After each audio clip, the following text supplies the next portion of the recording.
Como vão? Bem-vindos ao Instituto Moody de Ciências. Vamos explorar vários e diferentes reinos criados por Deus. Antes de terminar, eu penso que todos admitirão que Deus é um ser maravilhoso. O salmista diz: os céus declaram a glória de Deus e o firmamento anuncia a obra de suas mãos. Assim, vamos começar com astronomia.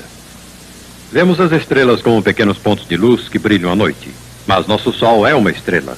Para nós, ele não se parece com as outras estrelas no céu, porque estamos muito mais perto dele que das outras. A razão de nossa Terra estar tão perto do Sol está em que ela é da sua família, isto é, um dos 9 planetas que giram em torno do Sol e constituem o que chamamos o Sistema Solar. Mas o Sol, de que tamanho é ele? Bem, se ele fosse oco, poderíamos jogar dentro dele mais de 1 milhão de esferas do tamanho da nossa Terra e sobraria espaço. Pois o Sol é cerca de 1.500.000 vezes maior que a Terra.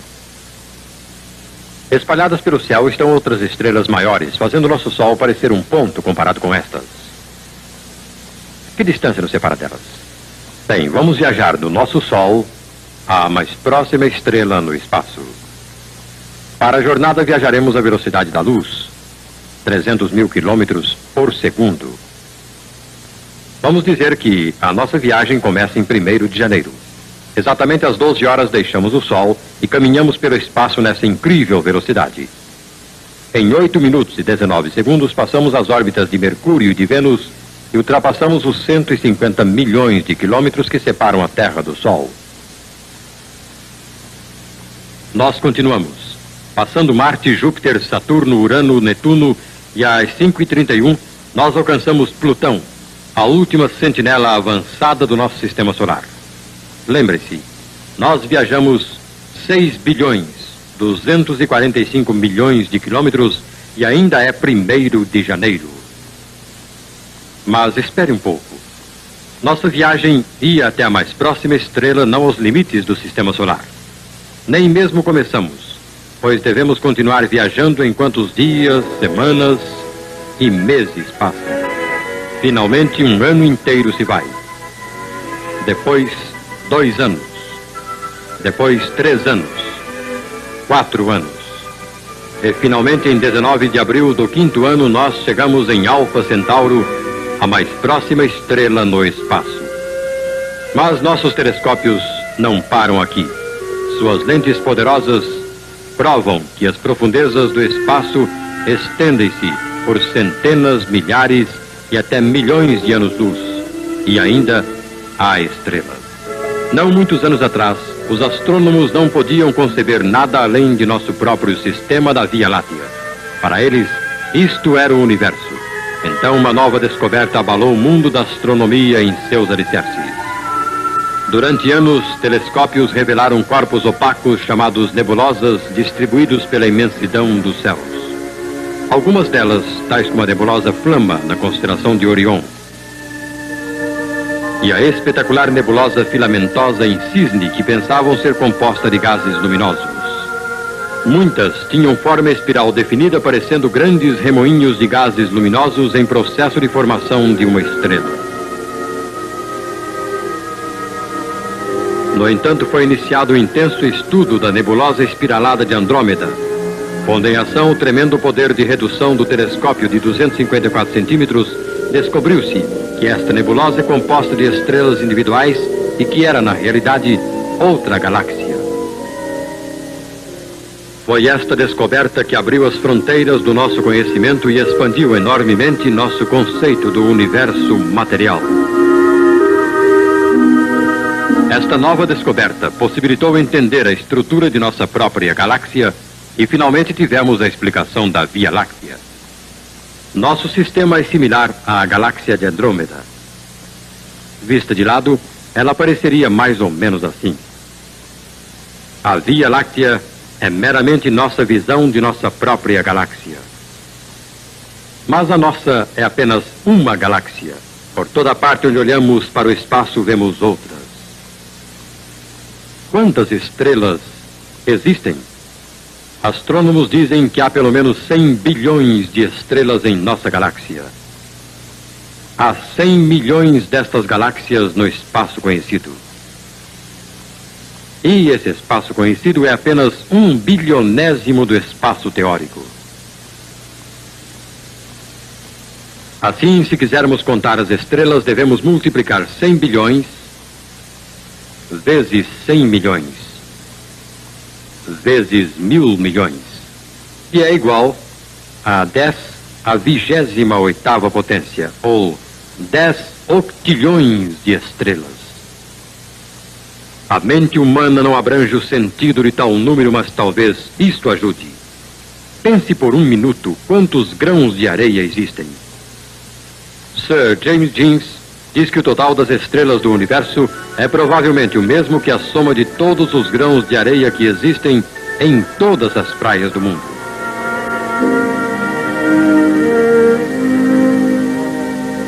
Você se sente muito pequeno? Sim, esta é uma reação natural. Depois de olhar a imensidão do universo de Deus, o homem parece muito pequeno e insignificante para Deus se importar com ele. Mas há outras coisas para considerar. Por exemplo, Deus diz: olhai para os lírios do campo, como eles crescem. Eles não trabalham nem fiam. E eu vos digo que nem Salomão, em toda a sua glória, se vestiu como qualquer deles.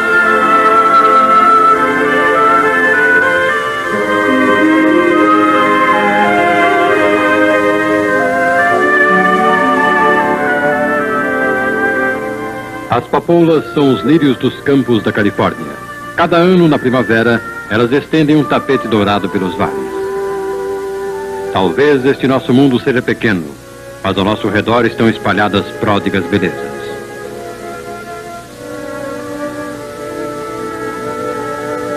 A papoula é uma flor amistosa. Ela cresce viçosa nas montanhas cobertas de neve e nas fazendas e ao longo das estradas. Lembram-se do versículo: considerai os lírios do campo, como eles crescem? Bem, vamos ver então como eles crescem. Vamos abreviar o tempo e resumir 4 dias e 4 noites em menos de meio minuto. Na manhã do primeiro dia, as pétalas rompem e à tardinha se fecham. Na manhã seguinte, elas se abrem de novo e à noite elas fecham. Na terceira manhã, elas abrem. E à noite, elas dormem. Depois, na quarta manhã, elas se esforçam para abrir, murcham e morrem. Cada dia, coisas maravilhosas acontecem ao nosso redor. Não notamos isso porque tudo se passa muito lentamente.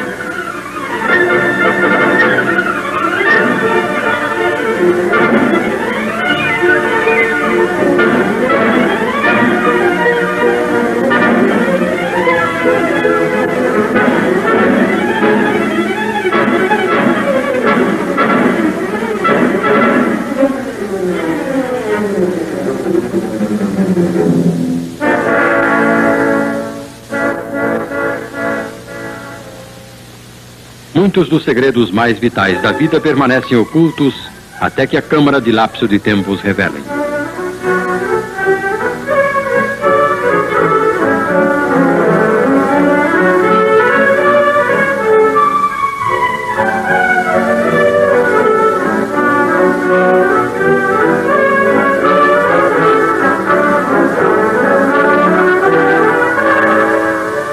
Poderíamos pensar que seria o vento agitando as folhas do narciso. Mas esta cena foi tirada em laboratório e lá não há vento. As folhas, observem, crescem primeiramente de um lado e depois do outro, dando-lhe esse movimento de oscilação. Há grandes forças envolvidas no crescimento das coisas vivas.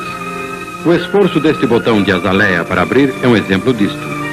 Naturalmente aqui não transparece, mas é a mesma força que faz as raízes deslocarem uma calçada ou racharem os alicerces de uma casa. Cada flor tem seu próprio ritmo de crescimento enquanto desabrocha. A begônia, por exemplo, é tão rápida que é quase impossível ter a câmera focalizada sobre ela.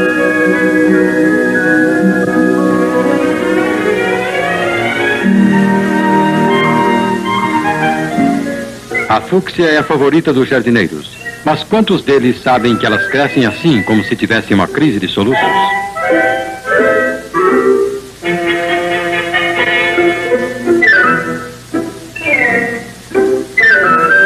As flores são tão diversificadas como os seres humanos. Os hibiscos parecem ter muito senso dramático quando desabrocham em grandes gestos numa orgia de cores.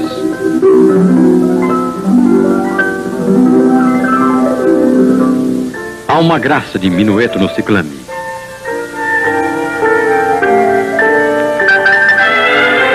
Parece que evocam a maneira elegante do passado quando eles desabrocham em mesuras. As plantas não crescem continuamente. Crescem um pouco, depois descansam. Nesta rosa, por exemplo, há um período de crescimento e um período de descanso. Depois um período de crescimento e um período de descanso. Nossa atenção foi dirigida para a beleza das plantas. Ah, mas existe algo muito mais vital do que a beleza. Pois as plantas fabricam direta ou indiretamente toda a alimentação que comemos.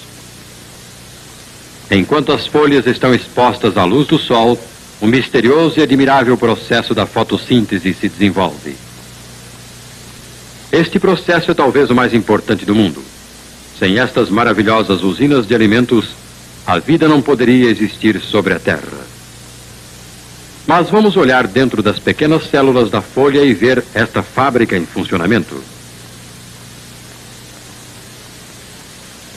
Precisa-se de um poderoso microscópio para se estudar esta função sustentadora da vida. Um pequeno pedaço de folha é colocado na platina do microscópio e em seguida olhamos as células e vemos as partículas ou cloroplastos girando continuamente dentro das mesmas.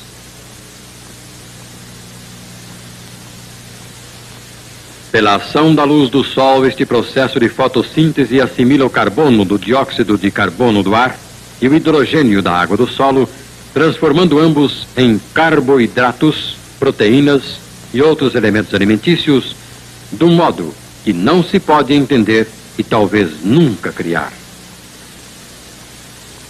A fotossíntese é certamente vital para nós, mas não haveria fotossíntese nem haveria alimento e vida sobre a Terra se não houvesse polinização. Com o despertar da vida na primavera, as paisagens são salpicadas de luxuriantes cores. Mas esta beleza não é apenas para nosso prazer. Algo mais importante está acontecendo. A razão do colorido é atrair os insetos e, ajudando a atração visual, há um pouco de néctar, doce ao paladar do inseto. Mas vejamos por que a flor precisa do inseto. A antera localizada na ponta desses filamentos produz o pólen. Esses delicados grãos amarelos têm que ser transportados até a superfície estigmática de uma flor vizinha. Sem esse processo, teríamos flores, mas nenhum fruto em nossas árvores.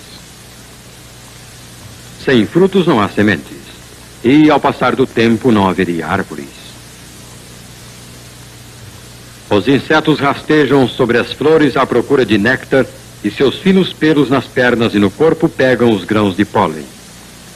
Assim, o pólen é levado para a superfície viscosa e estigmática de uma flor vizinha. Aqui, estes grãos diminutos germinam.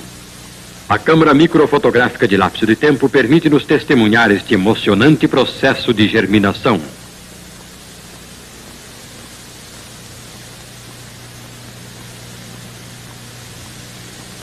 Certos insetos desempenham um importante papel neste processo básico, mas creio que muitos de nós ficaríamos contentes em nos livrar dos que encontramos em nossos jardins. Nos aborrecemos muito com estes amigos importunos de apetite ilimitado.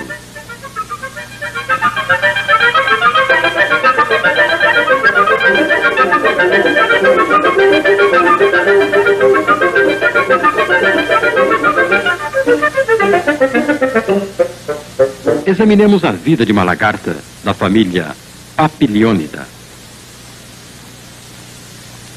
Ao findar os dias de existência da lagarta como larva, ela começa uma série de admiráveis preparativos para os próximos acontecimentos de sua vida. A fiação desta alça de seda é um passo importante neste processo. Depois de fixar as pontas da alça de fios de seda no lugar certo, ela tece fio a fio até formar um forte cordão.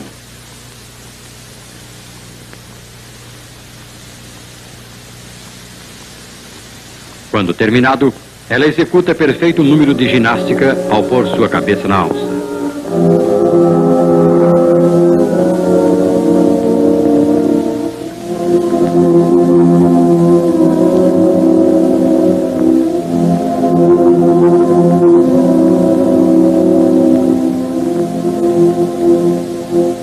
Logo ela se coloca onde deseja e fica imóvel por 2 dias.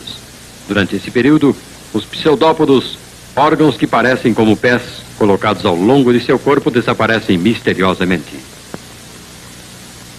Depois de um intervalo de imobilidade, o corpo da lagarta sofre convulsões violentas. E uma série de contrações musculares se inicia. Sabemos que a lagarta se transforma em crisálida e depois em borboleta, mas poucas pessoas já presenciaram essa transformação. Esta fotografia não é em lapso de tempo, mas na velocidade normal da mudança de pele. Nestes curtos instantes, ela está se livrando da pele, dos pés e de toda a aparência de lagarta, para surgir na misteriosa fase da vida chamada de crisálida.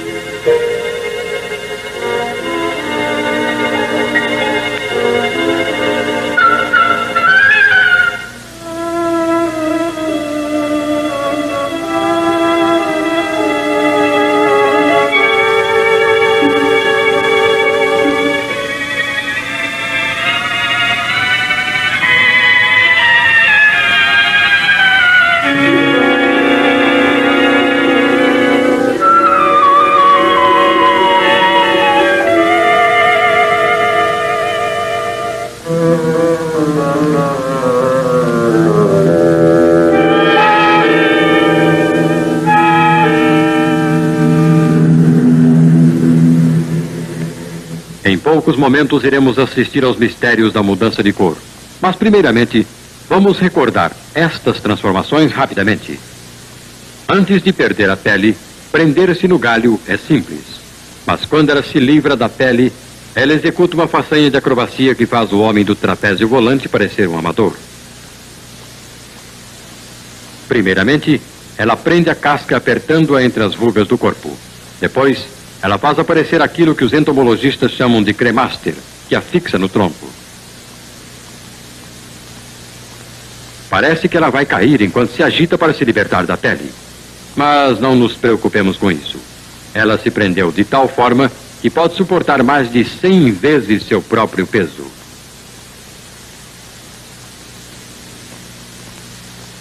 A chave desta aderência é o cremaster, único órgão na parte extrema do seu corpo. O tamanho natural não é maior do que a cabeça de um alfinete, mas o microscópio revela que ele é coberto de 140 pequenos e aguçados ganchos, exatamente daquilo que é necessário. Mas os ganchos só contam uma parte da história. Vários dias antes, a lagarta teve o cuidado de enfiar esta quase invisível camada de seda no galho. É nesta camada de seda que se fixam os ganchos do cremaster com segurança.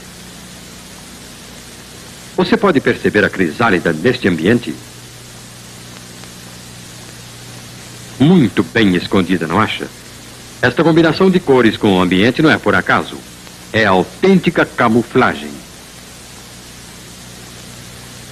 As lagartas que formam estas crisálidas eram todas de um tipo, a Anise papilionida.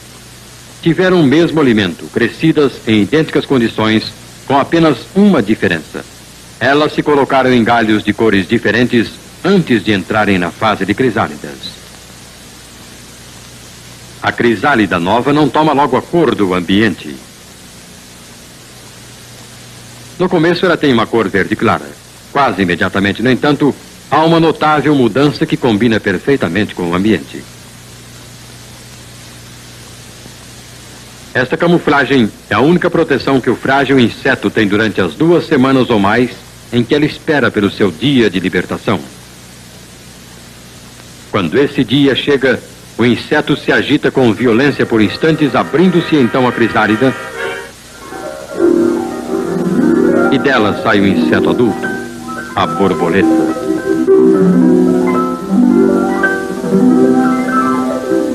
Naturalmente, ela não se parece muito com uma borboleta, porque as asas ainda não se abriram. Este processo, porém, não é longo.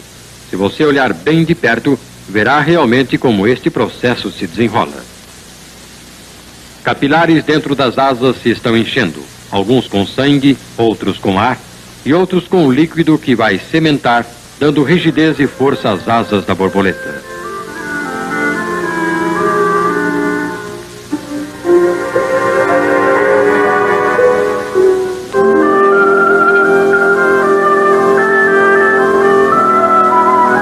E assim a lagarta recompensa a sociedade.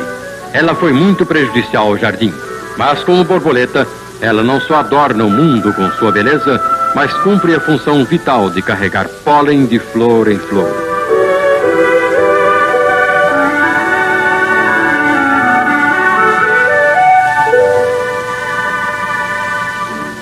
Paramécio tem sido para os biologistas o exemplo clássico da simplicidade. É ele um micro-organismo monocelular que um acurado estudo revelou possuir tremenda capacidade de reprodução. Algumas espécies, sob condições ideais, se reproduzem de 3 em 3 horas. Felizmente para nós, esse processo sofre interrupção, sendo o didínio a razão disso. Esses pequenos seres devoram os paramécios. Mesmo sendo menores que sua presa, eles as engolem inteiras. Cada didínio come pelo menos 6 paramécios inteiros por dia. O que aconteceria se a reprodução de um paramécio continuasse sem cessar? Se este processo continuasse por apenas 5 anos, teríamos paramécios para encher todo o espaço conhecido. Durante anos acreditou-se que os paramécios eram tão simples que todos eram do mesmo sexo, reproduzindo-se pela mera divisão em 2. Mas uma nova descoberta explodiu como uma bomba atômica no mundo biológico. Estes pequenos seres que se supunham ser tão simples são, sob certos aspectos, mais complexos que o próprio homem. Estas são culturas de paramécios bursária. Sua cor verde é o resultado de um interessante método para a classificação de micro-organismos. Entre os paramécios está uma forma microscópica de alga cuja cor varia do verde claro ao escuro em proporção à quantidade de luz recebida durante seu crescimento. Usando um tubo fino de vidro chamado micropipeta do diâmetro de um cabelo humano, paramécios de um sexo são injetados numa cultura de sexo diferente.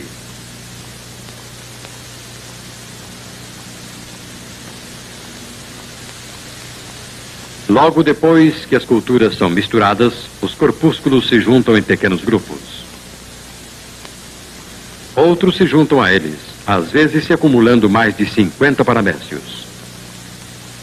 Depois de certo tempo, no entanto, estes grupos se separam aos pares de acordo com padrões definidos e pré-calculados. Em quase todas as formas de vida há apenas 2 sexos. Paramécios, no entanto, são multissexuais. Vários e diferentes sexos são conhecidos entre eles. Buscando a simplicidade, os cientistas descobriram uma grande complexidade.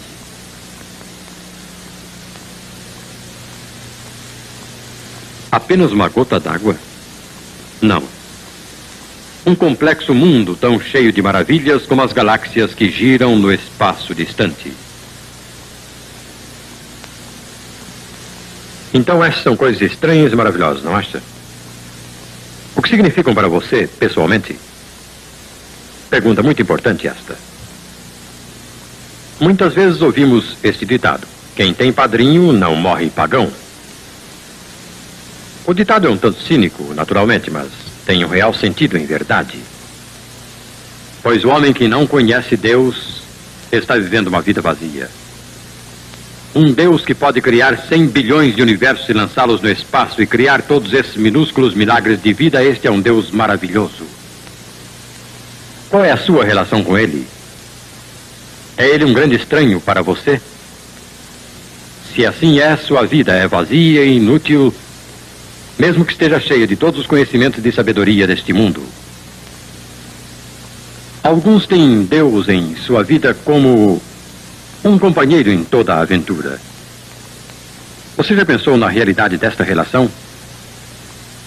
A resposta a esta pergunta é uma experiência pessoal. E afinal, não é esta a melhor resposta?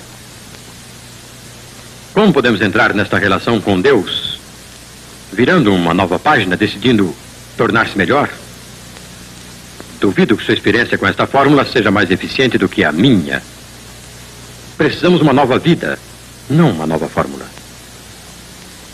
Pensamos às vezes que o papel de Deus na criação se relaciona só ao passado distante. Mas a obra de Deus como Criador não terminou. Ele está pronto a realizar, para você, seu maior milagre criador. Deixe-me ler para você um versículo da Bíblia. Portanto, se alguém está em Cristo Jesus, é uma nova criatura. As coisas antigas já passaram, eis que todas se fizeram novas. Deus se oferece para criar em nós uma nova vida. Uma vida de paz em vez de inquietações. Uma vida de vitória em vez de pecados e derrotas. Uma vida de eterna glória em vez de eterno sofrimento. E Ele é bastante poderoso para isto se nós o deixarmos agir. Os termos do acordo entre a alma humana e o Criador do universo não é questão de opinião, sua ou minha. Eles estão declarados claramente pelo próprio Deus na Bíblia e é de capital importância que você e eu conheçamos quais são esses termos. Posso fazer uma sugestão? Pegue sua Bíblia e leia o 3º capítulo do Evangelho de João. Este é o Evangelho de João, 3º capítulo. Levará apenas 3 minutos para lê-lo. E poderão ser os minutos mais importantes de toda a sua vida.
mundo em que vivemos é realmente maravilhoso. Um mundo cheio de beleza, grandeza e mistério.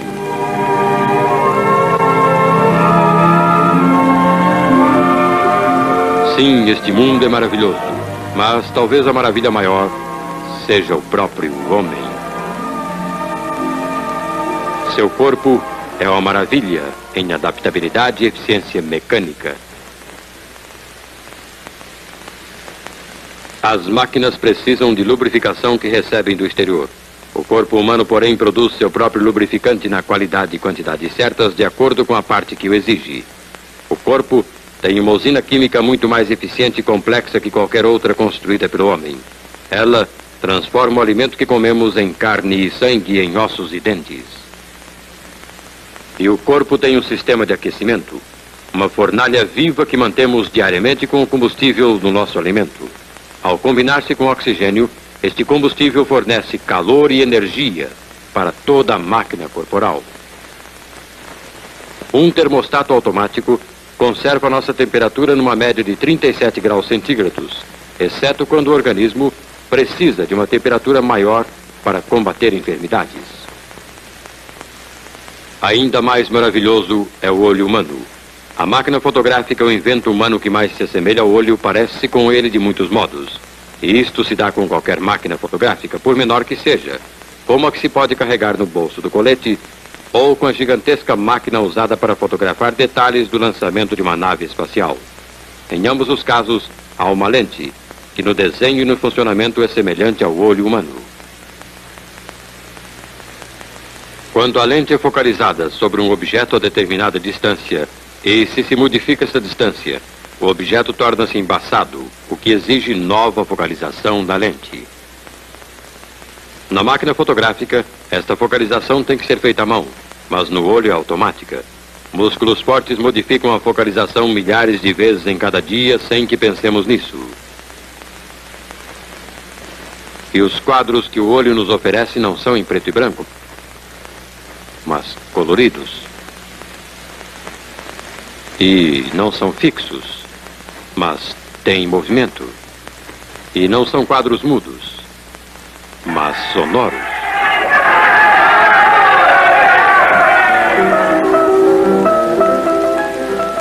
Você sabia que a música que está ouvindo é reproduzida inteirinha em um pequeno e perfeito instrumento musical existente no interior de seu ouvido? Pensamos que o som está sendo produzido pelo piano, e naturalmente, em certo sentido, está mesmo. Mas, na realidade, o piano é tão silencioso quanto um túmulo, e está apenas produzindo vibrações no ar. Quando as teclas são batidas, martelos de feltro tocam as cordas, fazendo-as vibrar cada uma em sua própria frequência. As cordas em vibração fazem o ar pulsar nestas mesmas frequências.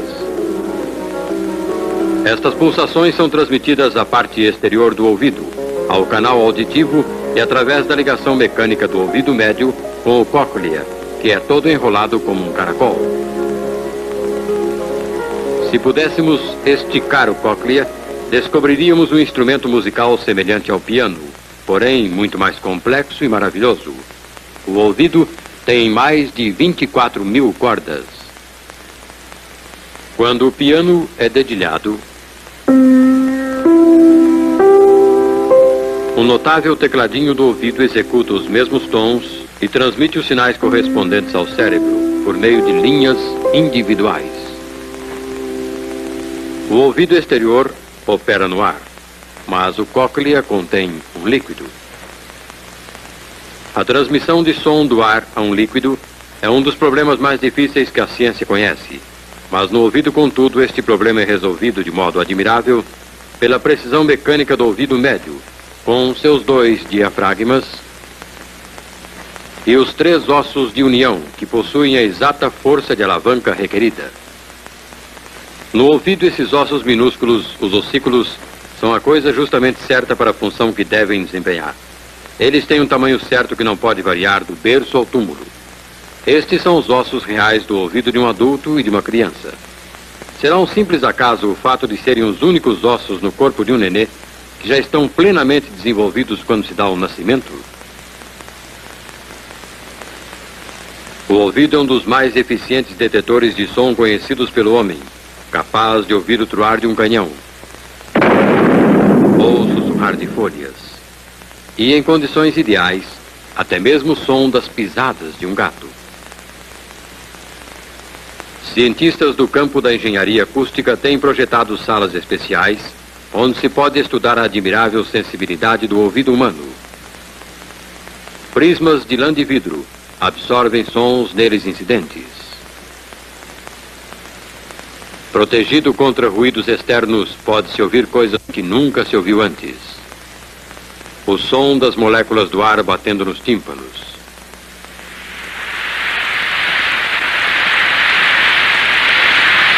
O som do coração pulsando contra as costelas. Você já viu um coração humano vivo em funcionamento? Esta maravilhosa bomba em miniatura bombeia 5 litros de sangue por minuto através de centenas de milhares de quilômetros de vasos sanguíneos. E num dia apenas bombeia sangue suficiente para encher um grande caminhão-tanque até fazê-lo transbordar. No tempo médio de uma vida, encheria uma fila de carros-tanque de 80 quilômetros de comprimento e pulsaria 2,5 milhares de milhões de vezes sem uma única parada para reparos. Você alguma vez já procurou imaginar o que se passa no cérebro de um pombo-correio? Em algum lugar de sua cabeça está oculto um segredo que nenhum homem jamais descobriu. Um segredo que o capacita a levantar voo longe do lar. voar em círculos por alguns minutos até orientar-se de modo misterioso e então voar direto de volta ao seu lar, percorrendo milhares de quilômetros sobre território desconhecido. Por causa dessa misteriosa capacidade que tem o pombo de voltar ao seu lugar de origem, a criação de pombos tornou-se uma distração muito divulgada.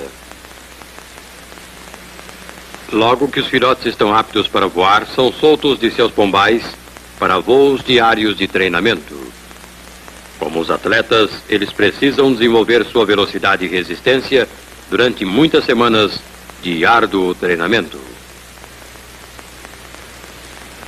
Por fim, a corrida de 800 quilômetros. Ao nascer do sol, inicia-se a maior competição clássica do mundo dos pombos, e milhares de voadores experientes cortam o ar. Ninguém jamais ensinou a estes pombos o caminho de volta ao pombal, e, no entanto, voam de maneira tão rigorosamente correta sobre centenas de quilômetros desconhecidos que a hora de sua chegada em casa pode ser prevista quase que exatamente.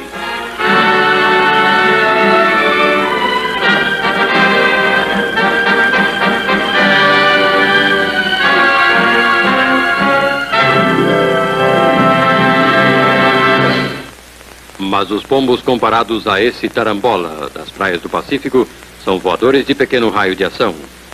Ele vive e procria no leste da Sibéria e do Alasca, mas passa o inverno nas ilhas havaianas. No fim do verão, as aves adultas realizam a longa viagem migratória voando 3.000 quilômetros sobre mar aberto. Não param para descanso nem alimento e voam sem o menor desvio para estas ilhas do tamanho da cabeça de alfinete dentro do vasto Oceano Pacífico. O filhote fica em casa, porque é moço demais para a viagem. Semanas depois, logo que seja capaz de voar, ele também sente a necessidade de emigrar e parte para um lugar que nunca viu. Ele precisa voar 3.000 quilômetros sobre um caminho que não apresenta o menor sinal e pelo qual nunca viajou antes. E os companheiros que vão com ele não podem ensiná-lo, porque eles também nunca fizeram a viagem antes. Qual a força que impele Tarambola a partir para um lugar que nunca viu? Imagine o que aconteceria se perdesse o rumo e não conseguisse alcançar estas pequeninas ilhas.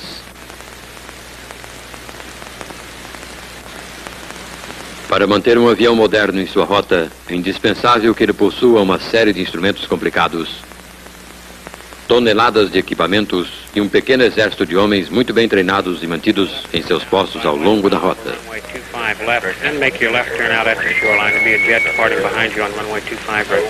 For 16 Bravo, I wanted you to fly westbound over 25 left. However, now that you started the left turn, continue the left turn out now. BFR midfield left turn and American 6. E contudo, há nesta cabecinha alguma coisa que o homem com todo o seu engenho não pode imitar.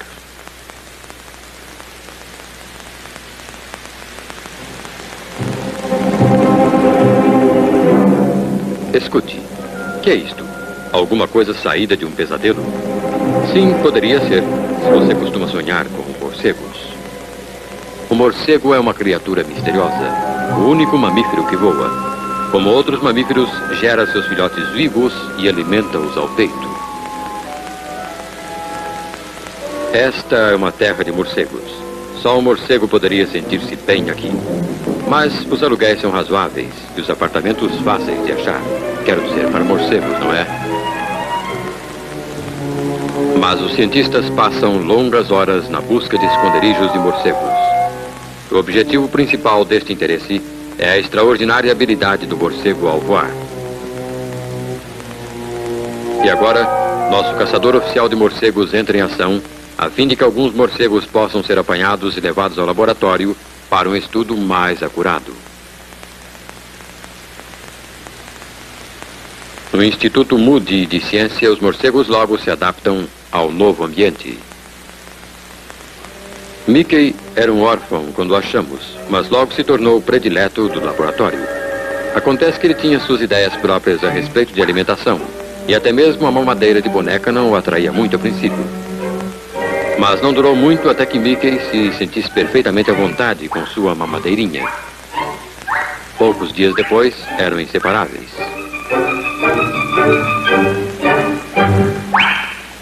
Mas a vida num laboratório de ciência não é só chupar mamadeira.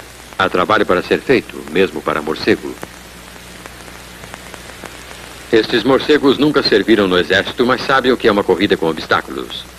As asas abertas excedem de muito o espaço existente entre as barras e só uma manobra muito hábil lhes permitiria voar por entre elas. Ao soltar o morcego, fazemos figa e torcemos para que ele faça o que afirmam os livros. Agora, observem isto. Os morcegos não são cegos. Têm olhos e podem enxergar. Mas a razão do sucesso em evitar obstáculos não está em sua capacidade de enxergar. Para prová-lo, cobrimos seus olhos e os soltamos para novo teste. Com os olhos vendados, ele se desvia das barras com a mesma habilidade com que o fazia antes. Mas como é que ele consegue fazê-lo? Bem, a ciência sabe que os morcegos emitem uns sons esquisitos ao voar que não podem ser captados por um microfone comum. Estão muito além do alcance de um ouvido humano. Mas um amplificador especial de alta frequência, sintonizado a 32 mil ciclos por segundo, no caso particular deste morcego, transforma esses sons inaudíveis em sons que podemos ouvir. Os ouvidos do morcego são extremamente sensíveis aos sons agudos. Surge então a pergunta: seriam os próprios gritos do morcego sinais capazes de guiá-lo em voo? Bem, amarremos a boca do morcego, de modo que não possa emitir tais sons, e vejamos o que acontece.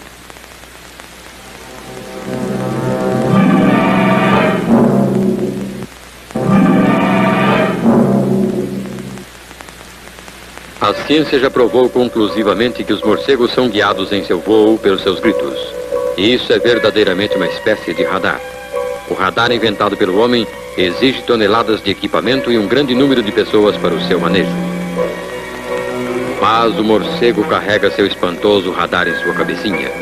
Radar que o dirige com segurança através da escuridão intensa das cavernas, que o impede de esbarrar em obstáculos que não vê, ou com milhares de outros morcegos que voam na mesma escuridão. Onde conseguiu o morcego esse equipamento tão maravilhoso? Obviamente isso tudo faz parte de um plano inteligente.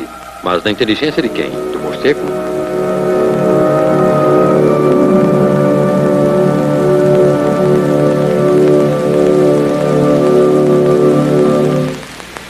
Se visitássemos as praias do sul da Califórnia em algum anoitecer da primavera e do verão, as encontraríamos cheias de fogueiras. Mas as pessoas reunidas em torno destas fogueiras não estão em piquenique. Creio ou não, estas pessoas estão pescando. E agora, eis que vem o vigia gritando alegremente: "O Grúnio, venham, venham! Venham todos!" E eles saem correndo para o esporte mais esquisito que há na Terra. Mas, esperem aí. Onde estão os apetrechos de pesca? Não se pode pescar sem vara ou rede. Ou pode-se?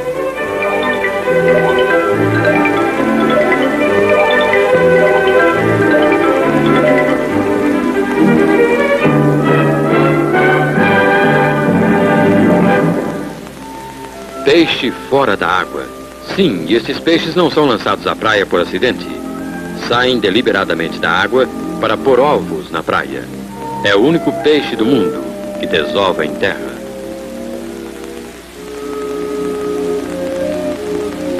Peixe fazendo ninho na terra. Um dos mais raros fenômenos biológicos. Um espetáculo único que não pode ser visto em lugar algum do mundo, a não ser em umas poucas praias do sul da Califórnia.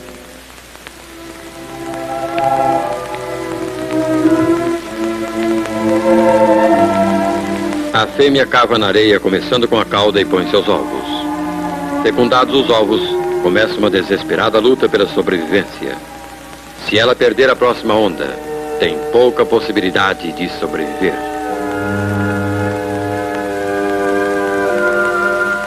Os ovos são sempre postos quando a maré está bem alta. Depois, noite após noite, as águas recuam até a maré mais baixa. Nesse tempo é possível que os ovos estejam a centenas de metros da margem da água, longe do elemento no qual os peixes precisam eventualmente viver. Aqui os ovos se desenvolvem, permanecendo enterrados na areia quente e úmida.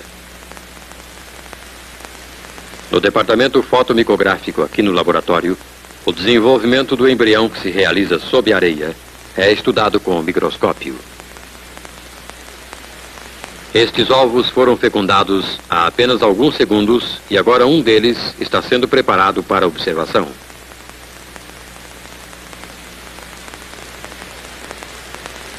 Com o auxílio do equipamento fotomicográfico de lapso de tempo, que transforma dias em minutos, podemos presenciar um impressionante espetáculo. O desenrolar-se mágico da vida pela divisão da célula. Os primeiros pálidos movimentos de vida surgem quando a capa blastoderme, vista no círculo, se divide em duas células distintas. Em questão de 30 minutos, a segunda divisão se torna evidente, dando origem a 4 células. Divisões sucessivas produzem 8, 16, 32, 64 e assim por diante, até centenas de milhares de células. Este agrupamento disforme é, na realidade, um peixe em formação. Contém todos os característicos do grânion adulto, seu tamanho, sua forma, seus hábitos. E até mesmo o germe da misteriosa sabedoria que o capacitará um dia a sincronizar perfeitamente sua desova com o movimento das marés.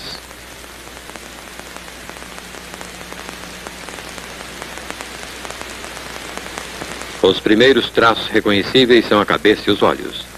E a primeira ação do peixe, controlada por seus músculos recém-formados, é revelada pela máquina fotográfica de lapso de tempo como uma série de movimentos convulsivos. A cabeça e os olhos são vistos agora com mais clareza. E no lado oposto do ovo começa a formar-se a cauda.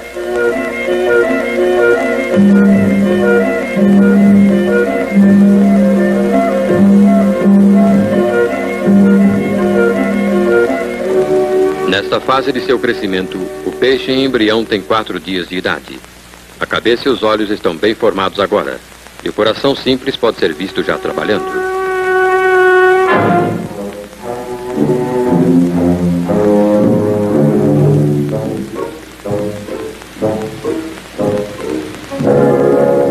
Depois de 8 a 10 dias, o ovo está pronto para se abrir.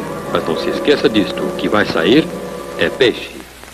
Se o ovo se rompesse enquanto enterrado aqui na areia, não teria nenhuma chance de sobrevivência. Mas o ovo do grânion não se desfaz enquanto a água não o atinge. Mas quando isso acontece, rompe-se instantaneamente. Estes ovos podem permanecer enterrados na areia durante semanas e até meses, sem que apresentem a menor alteração. Mas vamos derramar água salgada sobre eles e vejamos o que acontece.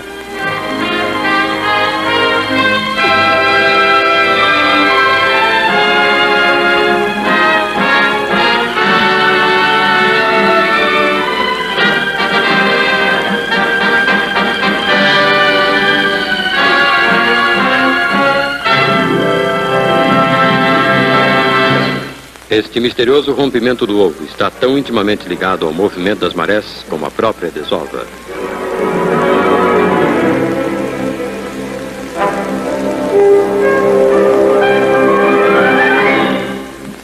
Suponhamos que os ovos fossem postos em alguma noite antes do auge da maré. A maré mais alta da noite seguinte os arrastaria e os exporia aos seus inimigos. Ou se eles fossem postos numa noite muito depois da maré alta, seriam arrastados pela maré crescente justamente poucas noites mais tarde, antes de terem oportunidade de desenvolvimento. Na verdade, há apenas algumas noites em que o grânion pode pôr seus ovos com bom resultado, quando a maré está em seu auge, ou nas primeiras noites depois disso. A fêmea precisa não somente escolher a noite, mas também a hora exata dessa noite. Mesmo que pusesse seus ovos na noite certa, mas quando a maré ainda está subindo, seriam levados pela própria água. Ou se esperasse demais, após o auge da maré, e pusesse os ovos durante o recesso da maré, eles seriam arrastados e destruídos pela maré crescente da noite seguinte. Somente durante esta hora mágica podem os ovos ser postos onde se desenvolverão com segurança. Nenhum capitão pode dirigir seu navio com segurança sem o conhecimento das marés. Mas o grânion possui um conhecimento muitíssimo melhor das marés do que o mais experiente marinheiro e pode aproveitar estas marés em seu próprio proveito e, por meio delas, preservar sua própria vida e a de seus rebentos.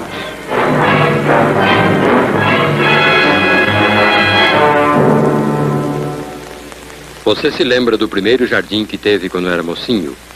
Você plantava sementes e as cobria tão cuidadosamente. Você, por certo, esperava que as plantas estourassem da terra desta maneira. Mas, por alguma razão, isto não acontecia assim. Enquanto você esperava, talvez tenha feito esta observação a si mesmo. Vai ver que plantei aquelas sementes de cabeça para baixo. Será que as sementes devem ser plantadas numa posição certa? Ao abrir-se uma semente de feijão, notamos que a raiz do embrião aponta para uma direção definida. Esta determina a direção do crescimento inicial. Assim, é possível plantar-se uma semente de cabeça para baixo, mas não importa o modo como a semente é colocada no solo. A planta sempre cresce na direção certa. Mesmo que procuremos enganar a semente, ela não se atrapalha. A raiz reversa a direção e continua a crescer para baixo. Ora, o rebento cresce para o alto, porque essa é a direção certa para obter a luz de que precisa.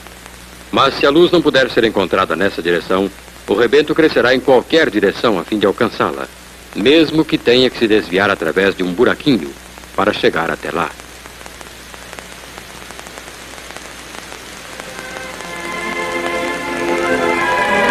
Você alguma vez já parou para pensar nas forças que operam numa simples árvore? Esta árvore é provavelmente a coisa viva mais velha existente no mundo. Já possuía quase 2.000 anos quando Jesus nasceu. Durante 3.800 anos, esta árvore tem elevado diariamente para o seu topo pelo menos 10 toneladas de água. Um total de mais de 1 trilhão de quilogramas de energia. É evidente que há um poder infinito atrás do mistério da vida. Mas essa força será cega, destituída de inteligência, impessoal.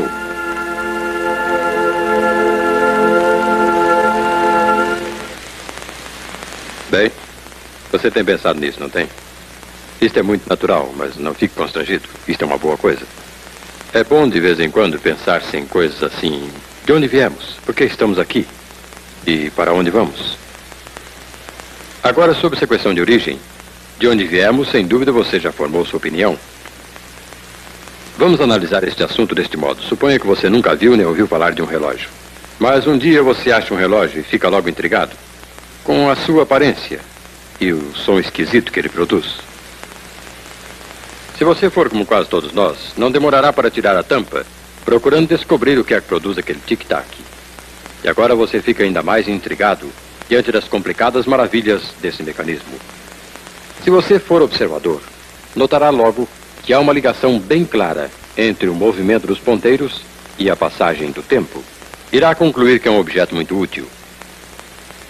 Bem, agora é a vez de explicar a origem do relógio. Você poderia adotar a teoria que ele apareceu por acaso, principalmente se quiser convencer-se que o relógio não pertencia a ninguém. Você poderia dizer que os átomos e moléculas das várias peças se juntaram por acidente. Mas o raciocínio mais simples lhe diria que alguém fez essas peças e alguém as reuniu para um determinado fim. E a respeito daquele olho com seu foco automático, ou daquele pequenino instrumento musical dentro do ouvido humano, ou daquele coração com sua capacidade interminável de trabalho, ou do morcego com seu radar mágico, será que tudo isso é produto de um acaso cego? Você sabe, quando a gente enfrenta estas perguntas, há apenas 2 pontos de vista a escolher. Ou tudo isso aconteceu por acaso, ou é resultado de projetos e planos. Você poderia apenas encolher os ombros e dizer, é questão de opinião pessoal, e deixar tudo assim. Você poderia, mas o fato é que este assunto afeta vitalmente toda a sua vida. Ele determinará como você pensa e vive. Afinal, se o homem é apenas um acidente, então ele não tem responsabilidade alguma, a não ser aquela que a si mesmo se impõe. Não há para ele outra lei senão a da conveniência e do desejo. E quando isso acontece, quando as pessoas pensam e vivem de acordo com essa filosofia, resulta o caos. Por outro lado, se existe um plano, existe um planejador. Se existe criação, existe um criador. Existe um Deus. Você sabe, não é difícil crer num Deus. É a coisa mais simples e mais lógica do mundo. Parece que algumas pessoas estão honestamente confusas devido ao labirinto de argumentos contraditórios. tentam deixar as coisas mais difíceis. Para alguns, o problema se complica quando se preocupam em descobrir quem é o dono do relógio. Em outras palavras, crer em Deus traz responsabilidade. E eles não a querem assumir. Não querem que lhes digam o que é certo ou errado, como viver e agir. Nem mesmo Deus que os criou. E como existem hoje tantas pessoas neste mundo vivendo e agindo como se não houvesse Deus, não admira que o mundo esteja nessa confusão.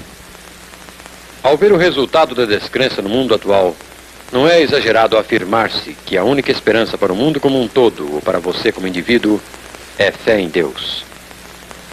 Não apenas crer num ser supremo, ou num grande poder, mas crer num Deus pessoal que o amou intensamente e lhe oferece salvação perfeita e completa.